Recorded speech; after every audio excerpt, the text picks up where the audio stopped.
Hello everyone, welcome back. आज के इस सेशन में हम लोग पढ़ने वाले हैं जॉड वैलिडेशन इन नेक्स्ट.जेएस।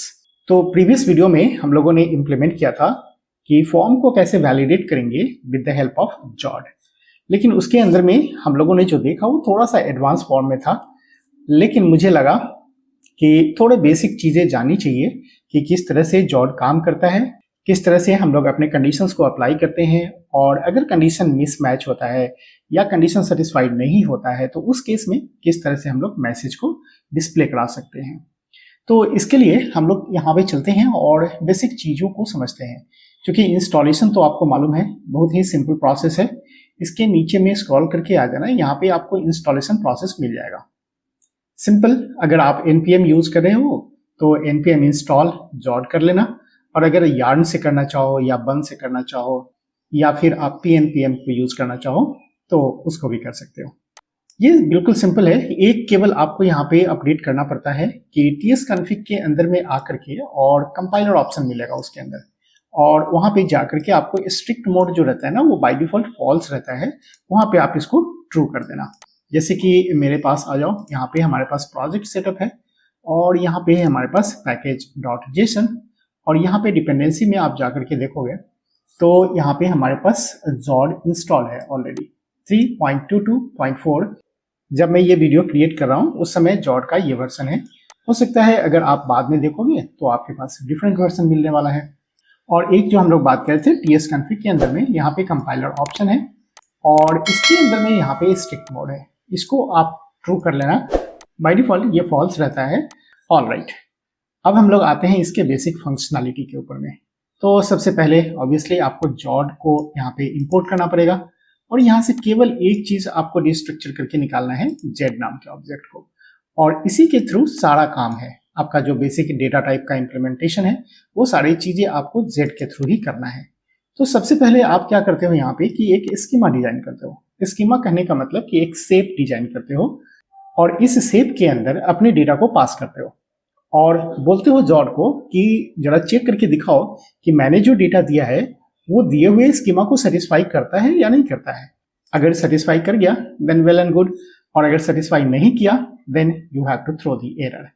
तो यहाँ पे देखो एक सिंपल सा एग्जांपल है कि एक स्कीमा डिजाइन किया और उसका टाइप कैसा होगा, स्ट्रिंग टाइप होगा, और इस स्कीमा के अंदर में एक फंक्शन है पार्स, और पार्सिंग करते हैं हम लोग किसको, अपने डेटा को। तो मुझे पार्स करना था स्ट्रिंग टाइप डेटा। अगर मैंने यहाँ पे सही में स्ट्रिंग पास किया then it will return the actual data, otherwise it will return the error message.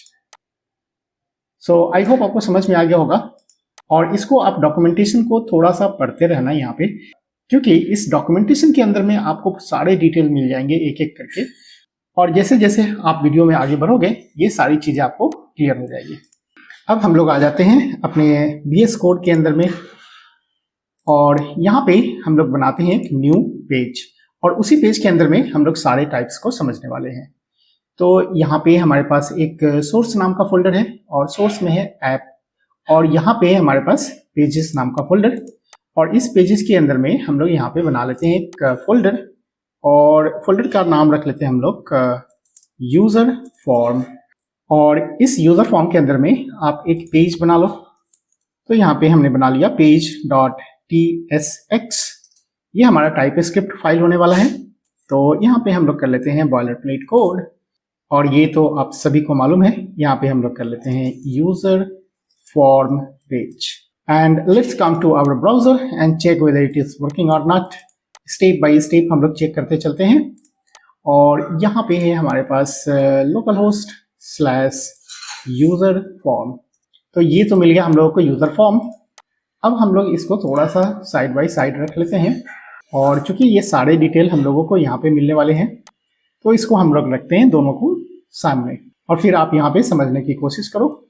यहाँ पे हम लोगों को चाहिए क्या, जॉड को इंपोर्ट करना है। So write down here the import Z from Zod. अब जो भी डेटा आप लोगों को चेक करना है ना, पहले उसको हम लोग समझते हैं और बहुत ही आसान तरीके से समझेंगे। सबसे पहले आपको एक बनाना है स्कीमा, मतलब शेप बनाना है कि आपको जो डेटा रखना है उस डेटा का शेप कैसा होगा। तो टाइप भी समझेंगे हम लोग और साथ में उसका शेप भी समझते चलेंगे। तो यहाँ से हम लोग बनाते हैं, सपोज कि यूजर स्कीमा मुझे बनाना है और यूजर स्कीमा के अंदर में मुझे एक ही वैल्यू रखना है और वो टाइप होगा स्ट्रिंग। तो यहाँ पे मैंने टाइप बता दिया कि मुझे रखना है स्ट्रिंग टाइप वैल्यू। एंड ये स्कीमा डिसाइड करता है कि आप जब कभी भी किसी डेटा को पार्स करोगे ना, तो उसका टाइप स्ट्रिंग होना चाहिए। सपोज करो कि यहाँ पे मैं ले लेता हूँ कांस्टेंट एंड यहाँ पे हमारे पास है रिजल्ट, और रिजल्ट में कैसे करते हैं, तो स्कीमा लेते हैं और स्कीमा के अंदर में एक फंक्शन है पार्स, और यहाँ पे आप पार्स कर दो किसको, तो हमने बताया था आपको यहाँ पे जो भी पार्स करना पड़ेगा ना वो स्ट्रिंग टाइप होना चाहिए। तो स्ट्रिंग टाइप में हमने डाल दिया यहाँ पे Amit, and then I want to show the result, so console log and display the result.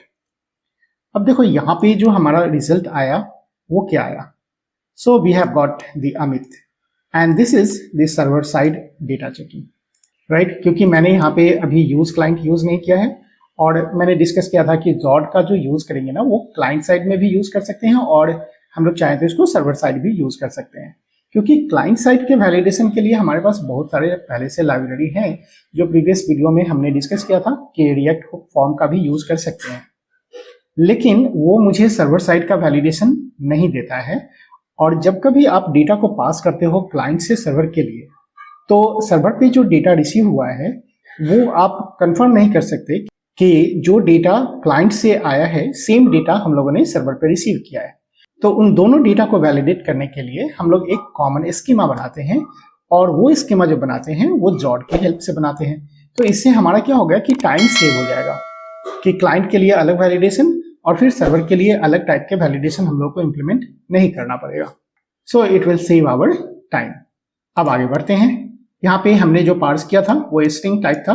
अगर आप यहाँ पे स्ट्रिंग नहीं डाल करके कुछ और वैल्यू डाल दो और सेव करो, तो आपको यहाँ पे एक एरर मैसेज मिलने वाला है। You see we have got the error message that received number but we are expecting the string value, right. So यहाँ पे जो टाइप है वो हमारा इनवैलिड टाइप है। कभी कभी आप क्या करते हो कि ये जो इतना इंफॉर्मेशन आया ना, ये इंफॉर्मेशन मुझे नहीं चाहिए होती है। हम लोग केवल चाहते हैं कि आप ये डेटा को वैलिडेट करो और चेक करो कि ये ट्रू है या फॉल्स है, यानी कि हमारा जो पार्सिंग है वो सक्सेस हुआ या फेल हो गया। तो उसके लिए आप यहाँ पे पार्स नहीं यूज करके आप यूज कर सकते हो सेफ पार्स, राइट। तो यहाँ पे हम लोगों को मिलेगा रिजल्ट कि ये सक्सेस है या फेल है। So you see we have got the issue, और यहाँ पे इतने सारे एरर मैसेज आ गए, और यहाँ पे जो प्रॉपर्टीज मिला है उसको ध्यान से समझो कि यहाँ पे जो रिजल्ट मिला ना, सक्सेस एक प्रॉपर्टीज है और सक्सेस क्या है, फॉल्स है। अब अगर हम लोग चाहें तो इस सक्सेस प्रॉपर्टीज को केवल शो कर सकते हैं। तो यहाँ पे जो रिजल्ट आया मुझे एक्सेस कर लेना है सक्सेस। अगर ये सक्सेस ट्रू होगा then it will return true, otherwise it will return false, right. तो अभी आ जाते हैं हम लोग नीचे में, और यहाँ पे इसको हम लोग सेव करते हैं और देखते हैं क्या रिजल्ट आता है। So we have got only the false result. और यहाँ पे अगर हम लोग डाल देते हैं स्ट्रिंग वैल्यू, और स्ट्रिंग वैल्यू में हम लोग डाल दिए Kamal and then save it, then you will get here the true answer, right. तो ये पूरा डेटा रिटर्न नहीं करेगा, बल्कि हम लोगों को बतलाएगा कि आपका जो डेटा पास किया है वो सक्सेसफुली पार्स हो गया या नहीं हुआ। पार्स हो गया इसका मतलब है कि हमारा जो स्कीमा डिजाइन है उसके अकॉर्डिंगली ये सेटिस्फाई कर रहा है। चलो ये तो हो गया सिंगल डेटा का। अब हम लोग क्या करते हैं कि इसके स्कीमा के अंदर में चाहें तो हम लोग ऑब्जेक्ट भी क्रिएट कर सकते हैं। अब देखो इतने सारी चीज़ों में कंफ्यूज मत करना, मैं यहाँ पे इसको डिलीट भी करते चलता हूँ और पूरा क्लीन कोड रखने की कोशिश करते हैं ताकि आपको कोई भी दिक्कत ना हो। अब यहाँ पे हम लोग सेकेंड बनाते हैं कि how will create the object of the schema. तो यहाँ पे हम लोग क्या करेंगे, z.object, और इसके अंदर में आप ऑब्जेक्ट पास कर दो, और यहाँ पे आपको वो सारे फील्ड्स बताने हैं जो फील्ड के ऊपर आप वैलिडेशन डालना चाहते हो। तो सपोज करो कि मैं यहाँ पे डालना चाहता हूँ कि यूजर नेम होना चाहिए। सो here is the user name, और यूजर नेम का टाइप कैसा होगा, तो obviously it will be string, simple. अब यहाँ पे हमारे पास स्ट्रिंग आ गया और ये स्कीमा है हमारे पास। अगर इसको पार्स करके चेक करना होगा कि इसके अंदर जो हमारा फील्ड है वो यूजर नेम ही होना चाहिए और उसका टाइप हमारा स्ट्रिंग ही होना चाहिए। तो यहाँ पे देखो अगर मैं यूज़ करता हूँ पार्सिंग करने के लिए, तो यहाँ पे कांस्टेंट एंड रिजल्ट, और रिजल्ट के लिए क्या करोगे, तो आप यूज़र स्कीमा का यूज़ करोगे और उसके अंदर में पार्स कर लोगे, राइट। और इस पार्स के अंदर में आपको ऑब्जेक्ट ही पास करना है, राइट। और उस ऑब्जेक्ट के अंदर में जो पास करेंगे उसका यूजर नेम स्ट्रिंग टाइप होना चाहिए। तो आप यहाँ पे एक ऑब्जेक्ट को पास करो and here I am writing the user name, और user name is suppose test user, और यहाँ पे हम लोग प्रिंट कर लेते हैं रिजल्ट को। So here is the console.log and print the result and let's see the output. So we have got the user name, very good. अब यहाँ पे देखो कि जो हम लोगों ने पार्स किया ना, वो पार्स करने के बाद अगर हमारा डेटा वैलिड हो गया, मतलब हमारा जो डेटा सप्लाई किया हुआ है ऑब्जेक्ट, अगर वो सक्सेसफुली पार्स हो जाता है, then it returns a simple JavaScript object. तो यहाँ पे देखो हम लोगों को मिल गया कि एक रिजल्ट जो मिला वो एक सिंपल जावास्क्रिप्ट का ऑब्जेक्ट ही है यहाँ पे। लेकिन यहाँ पे भी अगर आप चाहते हो कि मुझे केवल ये बतलाओ कि ये हमारा पार्सिंग सक्सेस हुआ या नहीं हुआ, तो सिंपली आप यूज कर लेना सेव पार्स, और सेव पार्स करोगे तब आपको यहाँ पे रिजल्ट मिल जाएगा, या तो सक्सेस का या फेल्योर का। तो जैसे ही यहाँ पे हमने किया तो ये टोटल रिजल्ट हम लोगों को देने वाला है। और अभी देखो यहाँ पे हमारे पास मिल गया success true and data is this one. So I hope आपको समझ में आ गया होगा कि पार्स और सेव पार्स कब हमें यूज करना चाहिए। तो यहाँ पे अगर आप रिजल्ट डॉट सक्सेस करोगे तो ट्रू फॉल्स आएगा, और रिजल्ट डॉट डेटा करोगे तो आपको वो डेटा मिल जाएगा। तो सिंपल देखो result dot data, so we have got the user name. और यहाँ से अगर हम लोग कर लेते हैं कि मुझे डेटा नहीं चाहिए, केवल बस चेक कर लेना है कि वो सक्सेस हुआ या नहीं हुआ, then you have to print the success properties. तो यहाँ पे हम लोग को मिल जाएगा ट्रू, वेरी गुड। लेकिन अब यहाँ पे अगर हमने यूजर नेम की जगह पर कुछ और डाल दिया, स्ट्रिंग नहीं डालते हैं, तो ऑब्वियसली ये हमको एरर थ्रो करने वाला है, और ये सारे एरर हम लोग को मिल जाएंगे। तो इसको हम लोग अभी स्ट्रिंग ही रहने देते हैं, और यहाँ पे हम लोग को रिजल्ट मिल गया ट्रू। अब यहाँ पे स्ट्रिंग के अंदर में कुछ और वैलिडेशंस हम लोग लगाते हैं कि सपोज करो कि आप चाहते हो कि जो भी यूजर नेम होगा उसका मिनिमम लेंथ 5 होना चाहिए, तो आप यहाँ पे डॉट लगा दो और उसके बाद फिर से एक मेन फंक्शन को कॉल कर लो, और यहाँ पे डाल दो कि आपका जो मिनिमम लेंथ होगा ना वो 5 कैरेक्टर होने चाहिए। और यहाँ पे हम लोगों ने यूजर नेम जो सप्लाई किया वो यूजर नेम टेस्ट यूजर है, और टेस्ट यूजर के अंदर में मिनिमम 5 कैरेक्टर तो है ही, सो इट रिटर्न्स ट्रू।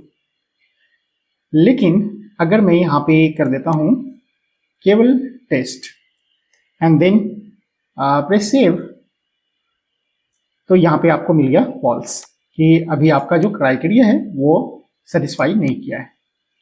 अब यहाँ पे आप ऐसे भी डाल सकते हो कि यूजर नेम का मिनिमम लेंथ 5 लेटर होना चाहिए, लेकिन मैक्सिमम 10 से ज़्यादा नहीं होना चाहिए। तो अभी टेस्टिंग करने के लिए हम यहाँ पे मैक्स 10 डाल देते हैं, आपकी मर्जी, इसको 20 रखो, 40 रखो, जो भी रखना है आप यहाँ पे डाल देना। तो यहाँ पे हमने 5 डाला तो एरर दे रहा है, और अगर मैंने यहाँ पे कर दिया टेस्ट यूजर, देन अभी भी सही आ जाएगा, राइट, क्योंकि ये 5 और 10 के बीच का है। और अगर आप इसमें कुछ 10 से ज़्यादा डाल दो फिर आपको फॉल्स देगा, right. So we have got the result as false. चलो ये बात तो आपको समझ में आ गया स्ट्रिंग से रिलेटेड। अब कुछ एरर मैसेज की बात करते हैं हम लोग। अब यहाँ पे जो एरर मैसेज हमको शो करने हैं वो हम कस्टम एरर मैसेज भी शो करवा सकते हैं, कि जैसे मिनिमम लेंथ 5 है, अगर 5 से कम आता है then we have to display the error message. तो आप क्या करो, यहाँ पे एक ऑब्जेक्ट पास कर दो, और ऑब्जेक्ट के अंदर में प्रॉपर्टीज है मैसेज, और यहाँ पे हम लोग लिख देते हैं कि मिनिमम 5 कैरेक्टर्स रिक्वायर्ड। तो यहाँ पे अगर हम लोग केवल 4 कैरेक्टर डालते हैं, और हमने यहाँ पे रखा है भी सेव पार्स, तो ये तो ट्रू या फॉल्स आएगा। तो मैं क्या करता हूँ, यहाँ पे केवल पार्स कर लेता हूँ, और जो सक्सेस प्रॉपर्टीज तो अब मिलने वाला नहीं है, क्योंकि ये तो अब ट्रू फॉल्स नहीं करेगा, ये अब एक ऑब्जेक्ट को रिटर्न करने वाला है ना, कि जो भी ऑब्जेक्ट हमने पास किया यहाँ पे यूजर नेम, वही यूजर नेम हमको रिटर्न करके मिल जाएगा। और अगर एरर हुआ then it will generate the error message. So यहाँ पे हम लोग सेव करते हैं, और देखो यहाँ पे सेव करने के बाद हम लोग को मिल गया error message, the minimum 5 characters required. और यहाँ पे हमारा कंडीशन अप्लाई है कि मिनिमम 5 होना चाहिए, टाइप स्ट्रिंग होना चाहिए, और एरर मैसेज ये है। पाथ हमारा क्या है, यूजर नेम फील्ड है, उस यूजर नेम फील्ड के कॉरेस्पॉन्डिंग हमको एरर मैसेज मिला है। सो आप लोगों को स्ट्रिंग का थोड़ा बहुत आइडिया हो गया कि हम लोग किस तरह से डाल सकते हैं। ऑलराइट, अब हम लोग इसके बाद एक सेकेंड फील्ड हम लोग लेते हैं यहाँ पे, और सेकेंड फील्ड लेंगे सपोज ईमेल आईडी। सो यहाँ पे हमने डाल दिया ईमेल, और ईमेल भी तो स्ट्रिंग टाइप होगा, तो यहाँ पे हमने डाल दिया स्ट्रिंग टाइप। Very good. अभी देखो यहाँ पे हम लोग सेव करते हैं, और सेव करते ही मुझे कुछ यहाँ पे एरर मिलने वाला है। तो एरर क्या मिला कि जो भी हम लोगों को यहाँ पे मैसेज मिला है उसमें दिया है कि मैसेज इज रिक्वायर्ड, और रिक्वायर्ड कौन सा है हमारे पास, तो ये जो हम लोगों का वैल्यू डाला ना अभी ईमेल वाला, ये ईमेल एक रिक्वायर्ड फील्ड होता है, राइट। यहाँ पे पाथ देख लो, पाथ में आपको दिख जाएगा कि अभी जो एरर मैसेज है वो ईमेल के कारण है। तो बोलोगे कि रिक्वायर्ड फील्ड क्या हुआ, कि जो कंपलसरी फील्ड आप बनाते होगे, जब फॉर्म बनाते हैं तो उसमें कभी कभी हम लोग बोलते हैं कि ये ऑप्शनल फील्ड रहेगा और ये कंपलसरी फील्ड रहेगा। तो जब हम लोग स्कीमा डिजाइन करते हैं तो इसके अंदर में जॉर्ड ने क्या बताया कि आप जो भी फील्ड्स यहाँ पे डिफाइन करोगे वो सारे फील्ड बाय डिफॉल्ट रिक्वायर्ड होते हैं। तो अगर आप चाहते हो कि नहीं मुझे ईमेल तो कभी डालना है कभी नहीं डालना है, तो यहाँ पे आप एक ऑप्शन यूज कर सकते हो, that is called the optional. Very simple. और अगर मैंने यहाँ पे ऑप्शनल डाल दिया तो यहाँ पे देखो हम लोगों ने पार्स किया किसको, यूजर नेम को, राइट। तो केवल यूजर नेम दिया, ईमेल अभी छोड़ दिया, तभी भी मुझे कोई एरर नहीं आने वाला है, और यहाँ पे हम लोगों को रिजल्ट मिल जाएगा। Alright, so we are getting the error message for the user name, और यूजर नेम में हम लोगों ने डाला था कि मिनिमम 5 कैरेक्टर होना चाहिए, तो यहाँ पे आप डाल दो यूजर टेस्ट यूजर, और अभी हम लोग सेव कर लेते हैं। सो देखो हम लोग को मिल गया यूजर नेम टेस्ट यूजर, और ईमेल हमने कोई सप्लाई नहीं किया अभी, फिर भी हम लोगों को ये एरर नहीं दे रहा है। लेकिन अगर आप चाहते हो कि मुझे ईमेल भी सप्लाई करने हैं, यहाँ पे यूजर नेम है, और यूजर नेम के बाद हम लोग यहाँ पे डालना चाहते हैं email. So you pass here the email, और ईमेल यहाँ पे हम लोग डाल देते हैं testUser@email.com। All right, so let's see here, we have the username as testUser and email is the test@gmail.com, और यहाँ पे हम लोगों को रिजल्ट मिल गया user name as well as email ID. All right, तो अगर ऑप्शनल है तो आपको मर्जी है तो आप ईमेल का यूज करो, अगर नहीं मन है तो आप छोड़ भी सकते। अब जो हमारे पास नेक्स्ट वैलिडेशन है ईमेल के लिए, कि ईमेल का जो मिनिमम लेंथ होना चाहिए ना वो 5 कैरेक्टर्स होने चाहिए। तो मिनिमम वाला तो वैलिडेशन आप जानते हो कैसे लगाना है, ऐसे लगा दो, और उसके बाद में मैसेज देना चाहो तो मैसेज भी दे सकते हो।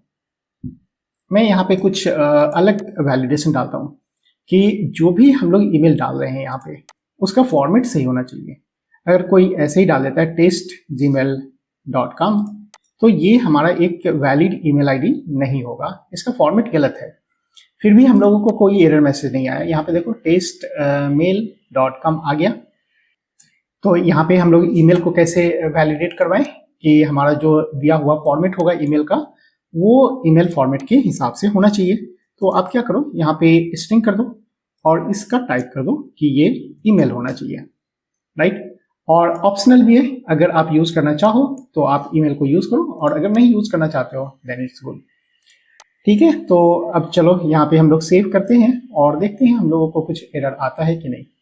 Very good, we have got the error message that invalid email and path.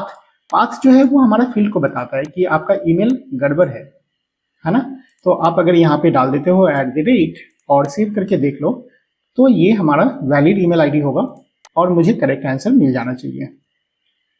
So we have got the email ID, और ये ऑप्शनल है तो आप यहाँ पे अगर इसको रिमूव कर देते हो और सेव करते हैं तभी भी मुझे मिल जाएगा आंसर यूजर नेम। और ईमेल अगर यूज करना चाहोगे तो वैलिड ईमेल आईडी ही देना पड़ेगा। तो ये अभी हम लोग यूज कर लेते हैं ईमेल को। अब यहाँ पे नेक्स्ट है कि अगर आप चाहते हो कि बूलियन टाइप भी यूज करें तो यहाँ पे हम लोग यूज कर लेते हैं इज मैरिड, और इज मैरिड जो होगा वो टाइप कैसा होगा, तो बूलियन होगा। सो z.boolean, और अभी देखो जैसे ही मैंने यहाँ पे बनाया is married z.boolean, then automatically it becomes a required field. अब ये चीज अगर आप इसके अंदर में सप्लाई नहीं करोगे तो आपको एरर मैसेज आने वाला है। तो यहाँ पे हम लोग क्या कर देते हैं, सेव करते हैं, और जैसे ही सेव करेंगे तो ये हमको एरर मैसेज शो करेगा। ऑलराइट, तो फील्ड कौन सा है, इज मैरिड वाला, और इसका जो रिसीव्ड टाइप है वो अनडिफाइंड है, जबकि हम लोगों को मैसेज दे रहा है कि ये रिक्वायर्ड फील्ड है। तो अगर आप चाहते हो कि इज मैरिड हमारा रहना चाहिए तो यहाँ पे आप क्या कर लो, डाल दो इज मैरिड, और इज मैरिड हम लोग कर लेते हैं ट्रू, और सेव करते हैं। अब जैसे ही आप सेव करोगे ना, ये आपको रिजल्ट दे देगा सही सही। यहाँ पे is married true, very good. अब यहाँ पे बुलियन में एक और क्राइटेरिया आप डाल सकते हो कि अगर कोई नहीं चाहता है कि हम यहाँ पे शो करें, है ना, इसको नल वैल्यू भी दे सकता है या फिर अनडिफाइंड भी हो सकता है, तो उसके लिए आप यहाँ पे क्या करो, बुलियन कर लो और इसको कर दो कि ये नलेबल है। आप चाहो तो नल वैल्यू डाल सकते हो। तो यहाँ पे मैंने सेव किया, और ये जो ट्रू है उसके जगह पर हमने डाल दिया कि ये अभी नल होगा। और अब हम अगर देखते हैं तो यहाँ पे हम लोगों को रिजल्ट मिलने वाला है कि इज मैरिड नल। लेकिन अगर आप यहाँ पे नलेबल ऑप्शन यूज किए हो और करते हो अनडिफाइंड, तो ये वैलिड नहीं होगा, क्योंकि नलेबल जो है ना वो अनडिफाइंड को सपोर्ट नहीं करता है। तो यहाँ पे रिक्वायर्ड फील्ड है, राइट, और ये बोलता है कि आपने जो डाला है वो अनडिफाइंड वैल्यू है, and that is not permissible in nullable. अगर आप चाहते हो कि नल भी रहे या फिर अनडिफाइंड भी रहे, तो आप नलेबल की जगह पर आप यूज कर सकते हो नलिस, राइट। तो ये कंफ्यूजन होता है मैक्सिमम में स्टूडेंट को कि कब मुझे यूज करना है नलेबल और कब यूज करना है नलिस। तो आप यहाँ पे देख लो कि नलिस तब यूज करेंगे जब आपको अनडिफाइंड या नल दोनों में से कुछ भी यूज करना हो। लेकिन अगर आपने यहाँ पे यूज किया है केवल नलेबल, तो केवल आपको नल वैल्यू ही लेना पड़ेगा।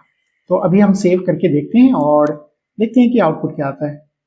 सो we have got here the is marriage undefined, और अगर यहाँ पे आप चाहो तो नल रखो तो नल भी आपको मिल जाएगा, नो प्रॉब्लम। तो देखो यहाँ पे नल भी अलाउड हो गया। तो नलिस रखने से आपके पास थोड़ा सा ज़्यादा ऑप्शन मिल जाता है। अब एक चीज़ें आपको यहाँ पे समझनी पड़ेगी कि हमने बात किया था कि जब आप यहाँ पे पार्स करते हो ना, तो ये एक सिंपल जावास्क्रिप्ट ऑब्जेक्ट रिटर्न करता है। लेकिन अगर आप टाइपस्क्रिप्ट के थ्रू इसको टाइप भी वैलिडेट करना चाहते हो, तो इसका टाइप भी आपको पहले से डिफाइन करके देना पड़ेगा कि इसका स्ट्रक्चर कैसा होगा मेरे पास।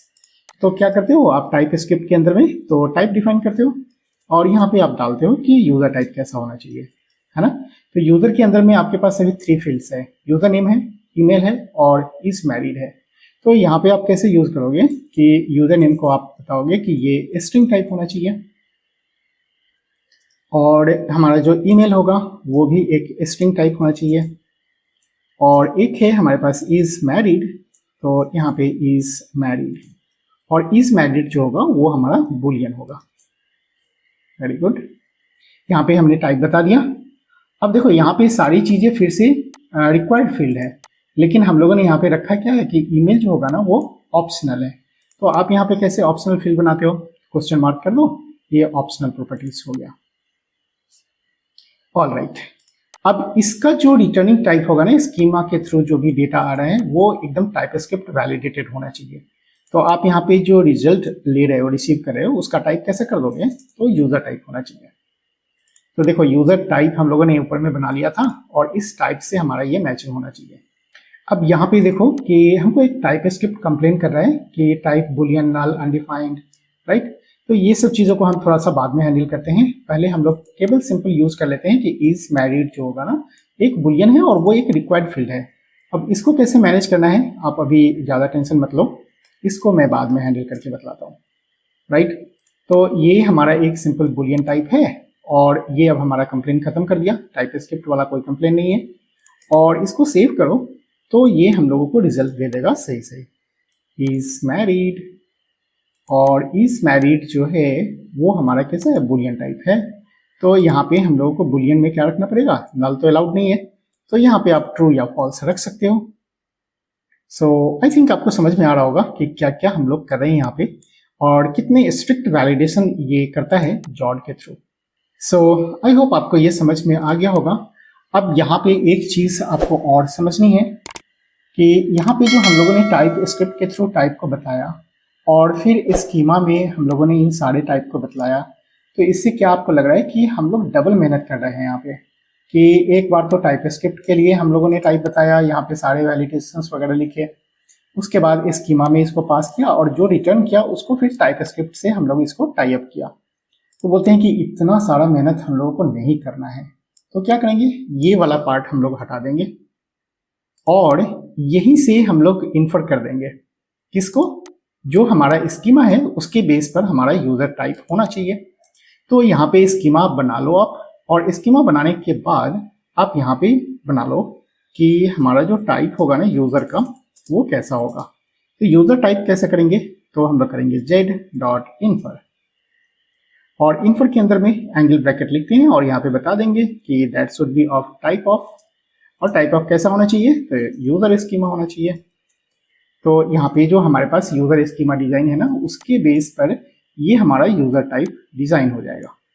तो इससे क्या होगा कि हमको डबल मेहनत नहीं करना पड़ेगा कि पहले टाइप स्क्रिप्ट से आप टाइप बता दो, फिर उसके बाद में स्कीमा डिजाइन करो और वहां से फिर यूजर को फेच करो। तो हम लोग क्या कर दिया कि जस्ट जो भी हमारा स्कीमा है उसके हिसाब से हमारा यूजर टाइप होना चाहिए और according to that user we have to find the result. Alright, so now save it and see the output. So सभी कुछ हम लोगों को सही सही यहाँ पे रिजल्ट दे रहा है। So these are some basic validations, और ये वैलिडेशन हम लोग नेक्स्ट वीडियो में और कंटिन्यू करेंगे। आज के इस वीडियो में इतना ही, अदरवाइज ये बहुत लंबा वीडियो हो जाएगा।